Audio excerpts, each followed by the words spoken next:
guarantee. However you want to do that, however you do. Now this one's interesting because what they did is this is custom content, and they did it because they want an image on the left, but they want the image to be smaller. They don't want it like an even 50-50, right? And they want text with a heading and some text, and then they wanted a call to action button. So what they did was they added a custom content block. They added an image section, which is of course our guarantee seal. Now here's where it gets a little confusing. You can control the size of the container where you're placing this image within this section.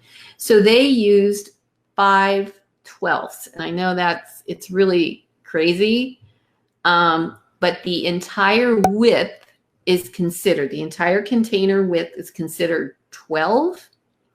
So this is 5/12. And then they used the text part as 7/12. So that's where you can kind of offset the image a little bit and have the text block be bigger. Or if you simply wanted them to be 50-50, you change each one to be 6/12. And then they're lined up, so each is in half of the section. I'm going to go back.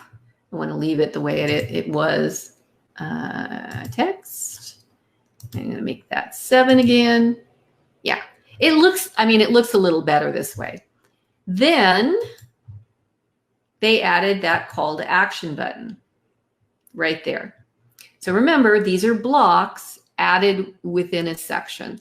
And you typically do that if you're trying to reduce the number of sections, or you want to lay out the content in that section a little differently and have different elements.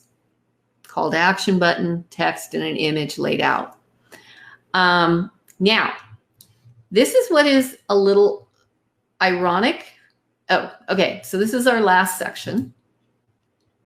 And they added a disclaimer. Now, typically what I would have done, I would not have put this on a sales page. I would have a footer with a link to it. And typically that is also, it's going to be required if you're going to run Facebook ads to a sales page. Facebook is taking it very seriously, and they want you to have links to your privacy policy, your terms of service, and any disclaimers related to the offer that you're selling. So I'm going to show you that in, I can show you right now, actually. So I would, here we go. We've got the footer down here, and that just shows up automatically. But right now, the footer is not checked, so it's not showing up. You want to check the footer to show the footer. Now, what I usually do, first of all, this is a pain in the ass, but it's the way it is. Every time you add a footer to any landing page, you have to edit this stuff. So like I would use my corporate name. You could show your logo. I wouldn't do that. But here, this is important. We want to show the menu.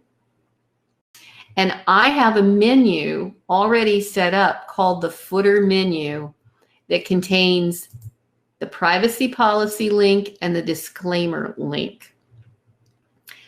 So that's what I would do instead of having this big old section. You just want to make sure you have links, and also make sure that you've updated your privacy page and your disclaimer page so that when you have your links, they're going to the updated page.